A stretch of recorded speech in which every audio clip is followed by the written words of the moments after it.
All right.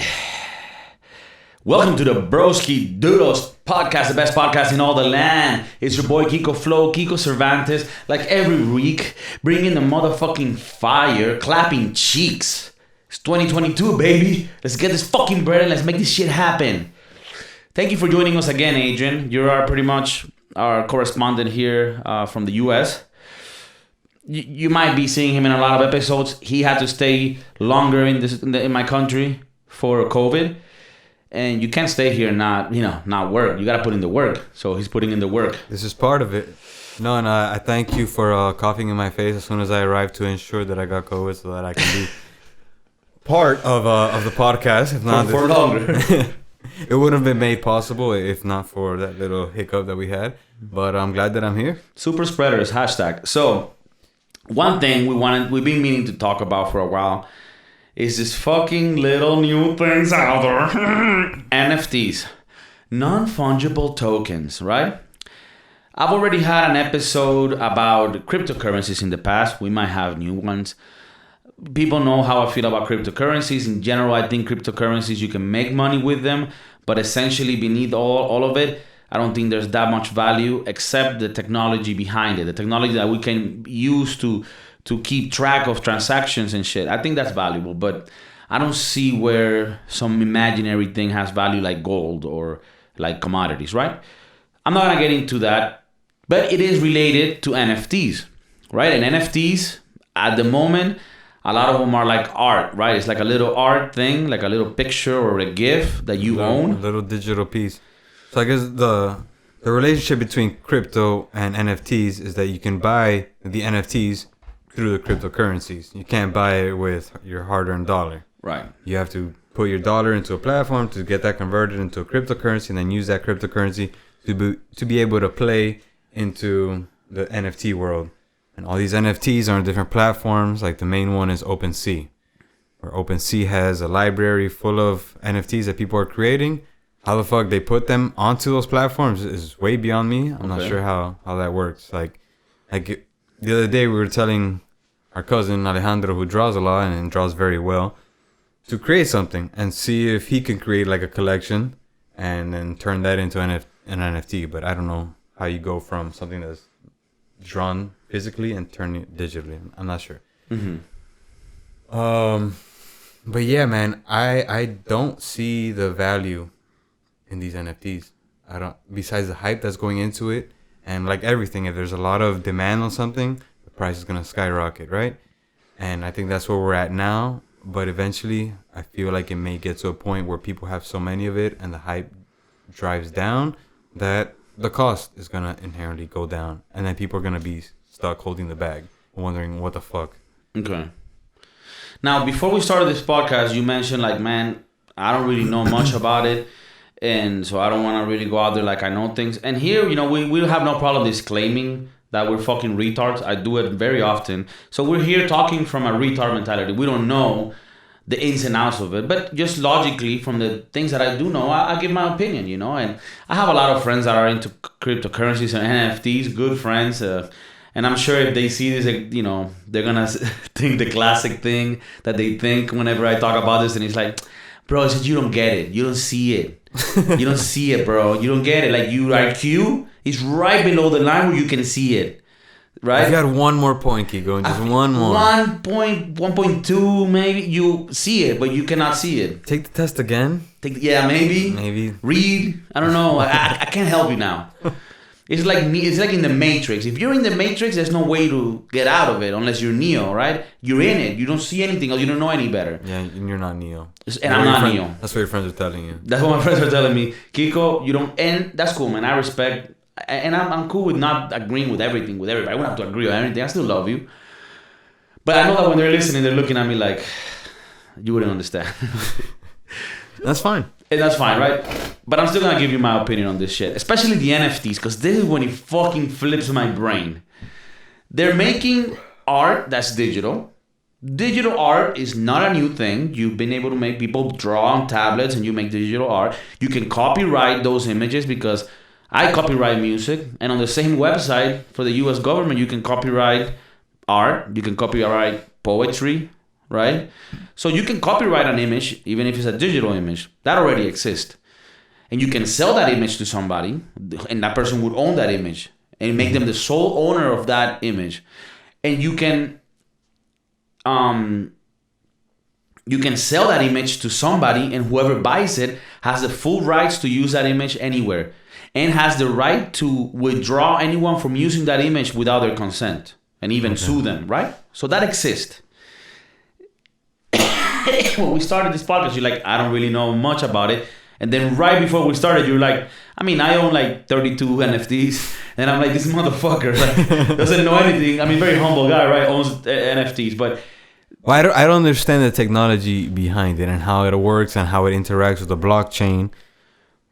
And getting an NFT. Okay, so the NFTs that I do own are through NBA Top Shots, which is a marketplace to buy highlight reels of NBA players having with their plays in their careers, right? So you buy that piece of time, and you're not only buying one, because that one that you're buying is like 1 out of 10,000, 1 out of 20,000, and so each of them have a rarity based on how many there are available for the entire world to purchase, right? And obviously, if you have a LeBron James, that's like having a Charizard. Okay, that one's gonna be extremely expensive, especially. And it's rare. Yeah, it's like the Charizard because of its rarity, and usually.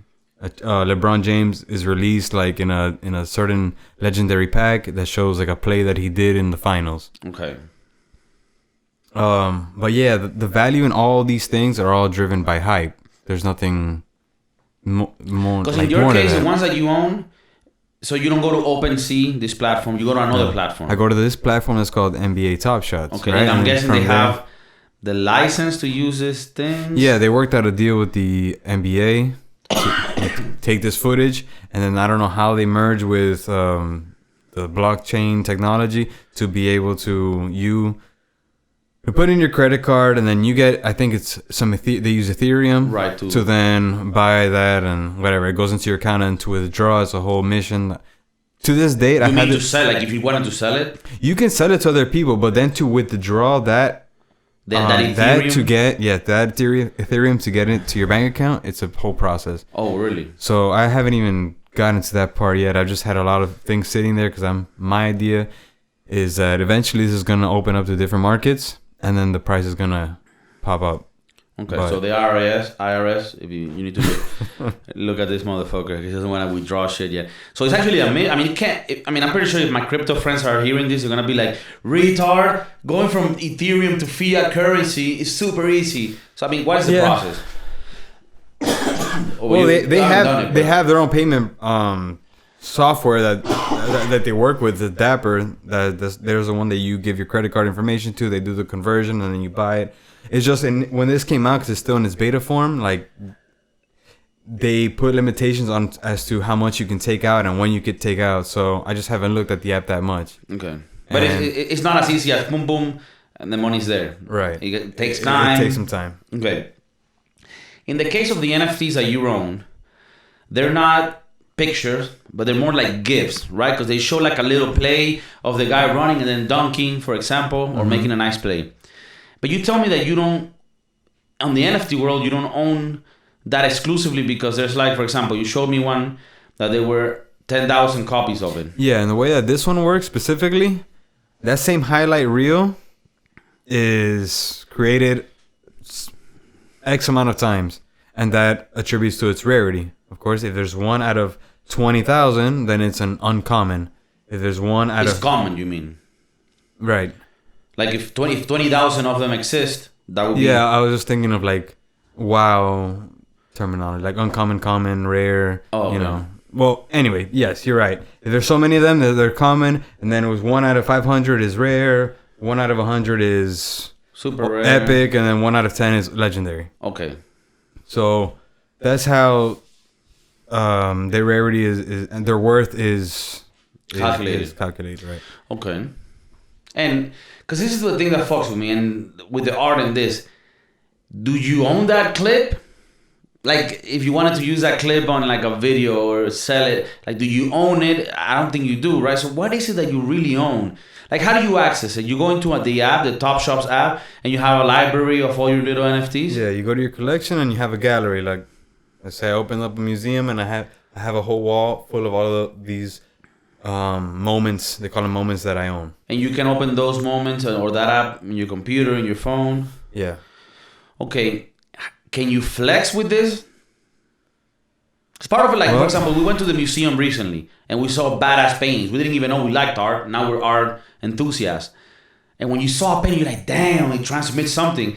And you could be like, man, you could see how you could have that in your house and be like, this is gangster, right? You're waking up, you're smoking a doobie, looking at fucking Caravaggio, right?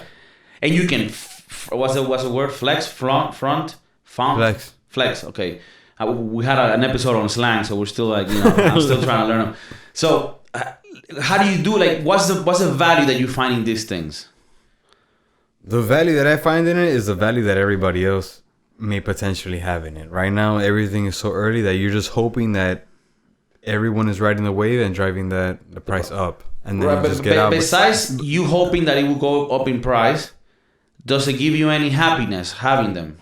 Like, do you see them? Do you sometimes go and like, oh, fuck? Like, no, I don't go on my phone. I'm like, oh, my kids. You guys are beautiful. No, like I never have. Or show them to anybody. Oh, look how badass I am. No, besides conversations like this, I've never like go up to somebody like hey.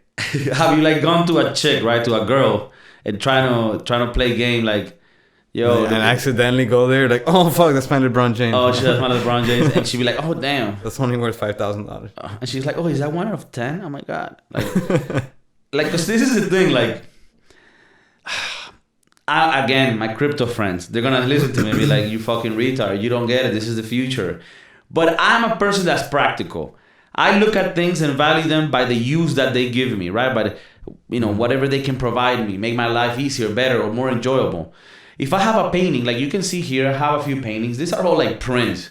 This shit cost me like $7 each, right? But the value that I get out of them is when somebody comes in here and they see them, they get a vibe out of this. When I'm here producing music, when I'm here creating videos that will last and will fucking inspire many people to become presidents and shit, I look at these paintings or prints or whatever you want to call them, and they inspire me, right? Okay. There's a physical thing to them where I see them, they're there. So I see the value. It's easy to see the value. I don't see the fucking value in owning some shit in like a digital world where I don't really, like, I guess you could show it to people, but are you gonna, not look like a fucking tool? Yeah, you're just like, hey, I own this. Like the one I saw recently on Instagram, Eminem bought a bored ape of himself, an Eminem ape, for $460,000. Okay. So it's like this little monkey one. Little monkey one that's dressed in his gear like if he was fucking back in 06 Slim Shady. Like, what do you do with that? Is he hoping that continues to take off in price and then he eventually flip it? I don't know. Or he just wants to have it just to say he has it. I don't know. It depends on how rich he is, right? We recently saw this movie, The Big Short. And they were talking about like, what are like a bubble, right? I remember the part where the investor for Dr. Berry, the big old guy, is like, you don't see the bubble. It's like, yeah, the point of a bubble is that nobody sees it, right? Mm-hmm. And then Dr. Berry's like, no, there's always markers, right? There's always things, red flags that you can notice if there's a bubble, right? And with the NFTs, it almost seems like everyone I ask buys them in the hope that it's gonna keep rising in price and they can sell it to somebody else for a higher price. But nobody has been able to tell me why they like the product itself. You know what I mean? Like for example, like if I buy a guitar and you ask me why you bought that guitar, I told you, man, because this guitar sounds beautiful. I love the microphone that is internally on it. It allows me to record so much more efficiently, right? But if you ask me and I told you, oh no, I bought it because I think it's gonna go up in price and I can sell it for a higher price. Like, well, then it has it's parallel to art, right? You just buy the art just to flex. You have it up on your wall. So all NFTs would need, if it's not already out, is some sort of digital frame where you can link up what you own to that frame, and in each frame you have each of your NFTs displaying in your house. In your house. Oh, you know what I mean? A digital frame. Okay. Where you can put like I don't know if it's USB or whatever it is to upload it there. So that one is my Kyrie Irving NFT. This is my LeBron James one. I think That could have some value. That's sick. Like digital, what's it called? Frames. Digital frames. Like an iPad type shit. And you connect them to your account, whatever. I guess you have to have like a standardized account where you can have all your art there, your NFTs. And then you shoot it off to each screen or each frame. And you can put it like in slideshow where they change. That'd be sick. You see, my boy right here. Like fucking Harry Potter, dude. When they're walking through the castle and shit's like talking to them. Those are NFTs. Right. Bro, he's fixing the thing for you guys. You see, you guys are selling a fucking dream. A Fugazi. A Fugazi. These motherfuckers selling the real shit, of course. And then you can only display the things you own. Well, this was a conversation that I was having with Diego that he's like, bro, you need to find a way to put the NFTs on your shirt so that people can go onto the platform and buy merchandise with the NFT that they own. Okay. So, wait up. So you go into a store with a shirt that is showing your NFT. Yeah, so look, right now me and you are just going to have to talk on it and see if we can put it together because he has the concept. It's just a matter of actually seeing how it can come to life. Because his idea is people have these NFTs that they like to flex and they have it in their pocket, in their phone. Now, how can they get that same thing that they like and that they value so much and has a lot of value, but show it off to the world, right? And instead of hanging it in their house, having it on their person. Or even like when they go to your Instagram account, you know how now you can have this little, so I say now, this is pretty old, the little circles where you click and you can see like saved stories, something like that. The little bubbles? Where you can click on them and it shows you their collection. That could be a flex, right? That is a flex. But with that, how do you know if you actually own it? Well, I was going to get to the next point. What stops anyone from having a bunch of iPads and putting whatever image the fuck they want on their house? Like, I don't need to own any of it. I guess I'd have to like some sort of like certification by some sort of agency that's like... Right, but then the flex would be, not only do I have this cute art here, it's actually the official one. You know what I mean? Like, at the end of the day, if I can just pirate, which is not really pirating, I can get an image online and put it in my house. That's not illegal. I'm not selling it. So like I can, you have a bunch of GIFs, right, of like basketball players doing dunks. I can go to YouTube and download that and download a little clip, and I can put it on an iPad and make it like a cool little thing in my house. My whole issue with this is if you own a Dali, a Picasso, which you shouldn't. Picasso's pretty shit, but if you own an art piece from like a Goya, Velázquez, those motherfuckers, right? Caravaggio, El Greco, right? El Bosco. We're here talking like we fucking like we've been looking at art for. We'll go to one museum. Yeah, we went to one museum and we went to two. And no, but if you own that art piece, you're the only one that can show that to somebody. It's impossible. I mean, somebody else can have a print of it, but to show the actual painting, that's unique, right? My whole thing with NFTs is that it defeats the purpose if I can just download the picture and still have it.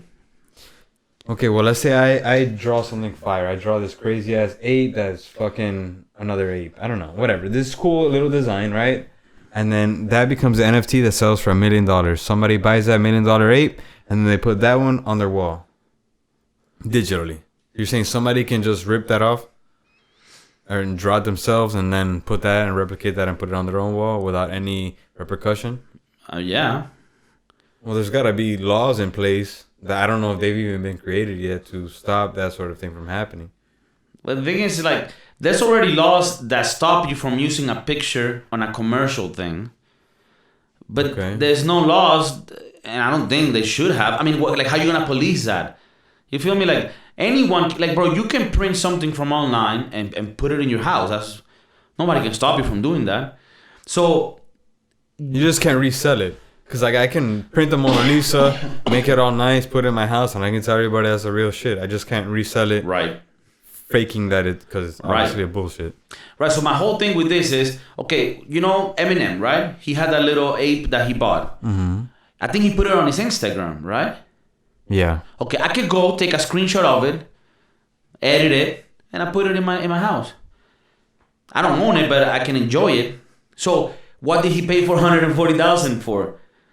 Like that's what the value I'm trying to find. And I understand that like my crypto Broskiedoodles, right? They will be saying like, KIKO, again, your IQ is not there yet. Well, I don't think it's gonna even get there for you to ever understand this concept. But I'm a practical person. Like, I can use this for this. Okay. Maybe they're leaning on an IQ that's not really there. It's in the NFT world. KIKO, my IQ is so high in the metaverse. which is the other, right? That's another one. The metaverse. That's a whole nother monster. That's like a whole like player ready number one, player one. Oh, the Matrix, you fucking. Or the Matrix, right? Tapping into a whole other world. Like some guy pays something like $400,000 to buy the land next to Snoop Dogg's house, so it could be Snoop Dogg's neighbor, but not for real. Yeah. In the metaverse. And then little does he know that Snoop Dogg could just leave. His lease is up in a year. Well, Snoop Dogg was never there. Snoop Dogg is in a real house smoking real weed. Like, that's the part that fucks with me. Like, with this metaverse, with these NFTs.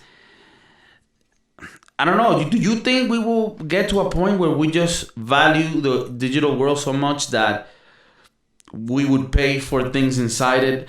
Like, because the one thing that I parallel it to is, you know how you play WoW, World of Warcraft, right? This is a perfect example. Mm-hmm. In World of Warcraft, you value things inside that fake world, right?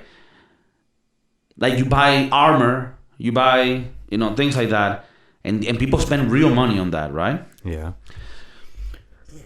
And I guess they do that because they value the fun and the adventures they have within that world that's made up of other people that have a passion for this little magical world, right? So I even see there where, like, even though I don't enjoy those type of games, I see where people get a return for their money on that, right? I guess you could say those are the original NFTs, right? Like owning a digital thing on a... Like Sims. Like The Sims, right? Those were the original... That's the original metaverse. Right. There's not people are paying to live in there. Now they want to make people pay.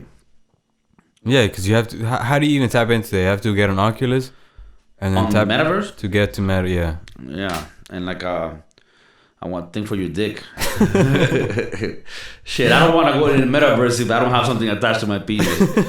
What's the point? And you know those things that Neo had that went into his head? I want that by going into my rectum. And somehow that, like the thing in my dick and the thing on my anus, sort of like holding me tight there. Tight, you're not moving. You're not moving. And I want a helmet to come down. Yeah, like this. And I could buy into that. If you show me some real shit like, I don't know, some like orangutans, fucking a whale, I don't know. I can get into some shit like that. But you gotta bring the value. Right. And right now the value's not there. I don't think so. Right now you just go in there and you're like, all right, well, this is pretty fucking empty. And this is kind of sad. Because what the hell do you do in there? Well, there's friends that say, people that I've heard from the internet, they say, I had this guy, Brian Redman was on Joe Rogan's podcast recently, right? Mm-hmm. And he's a little like NFT, crypto, metaverse geek, right? And he was talking about how like he would go into the metaverse with his Oculus, and then they would sit like in a bar, and they're like in their houses like smoking cigarettes or smoking weed and talking to each other. In the game. In the metaverse. It's not a game, right? It's just there digitally, like in a digital bar. But you're not really smoking weed. No, he is in his real life. Okay. Right? Because Joe Rogan asked him, like, are you really standing when you're talking to the show? Like, oh, no, like, I'm not standing. I'm sitting down just because we can chill and smoke. But I'm like, okay, so why don't you just go to a fucking Chili's and have a few brewskis? I don't know. And have a fucking real connection. Because the digital thing, I get it. Like, don't we play a lot like Fortnite or, whatever these games that we play, Halo. And we go on Discord, which is already a thing. And if we even want to see each other on video, we do that, and that's fun. And we can have a drink. And so, I guess I'm being like a boomer here. Like, but it's just weird because you're in there as an avatar, and you're not really doing. And it's just a meeting lobby. A meeting lobby, right? Which is not a new thing. We used to have this a lot on gaming, where you finish a game and you will stay in the lobby talking to each other. Now you just have an avatar. Like, I think fucking Nintendo did this with the Wiis. Oh, right. They had a Wiiverse. Yeah, you would go and walk into places, right? You had your own Wii, your own personal avatar, and you would go and you'd walk to all the other Wiis and you introduce yourself. And I don't think you can I don't know the extent of what meta is gonna be. But do you have a piece attached to your rectum and your dick? No, and I think that's where they fucked up. Because I think that's where the pain point was. I mean, investors. They didn't adapt. Yokumo Yomosato, I think that's the owner. But around there. You gotta get onto this, bro. The new Nintendo Switch. I'm probably gonna get into the Nintendo Switch thing. You gonna get one? I think so, because I was checking, and they're not gonna make a new one because they say this one's still like in the middle of its life. Okay, so it's gonna be some time. Like 5 more years for the new one. 4 or 5 more years. They do have a newer version, where they have an OLED screen. So But I was hoping, dude, like Mario Party, the new Mario Party, Mario Kart, Family Feud. I mean, these are like, and when you start getting to this age, I gotta have games with the kiddos, First, you gotta get kiddos. First, I gotta get the kiddos, but I want to be ready for them. Right, because now they're gonna beat your ass. That comes quick. What would the kids beating your ass in games? Oh yeah, Graham's getting up there, but not yet. Not yet. No. Not yet. Not yet, but he will be soon. You think that will make you, like, when your kid beats you in video games, is that gonna be a proud moment or a fuck moment? That's gonna be a moment where I come back over here for a few weeks and train. Everybody knows it's the gaming house, and we make warriors here. Okay. Right. Okay, we drink a lot of beer. Bow to your sensei.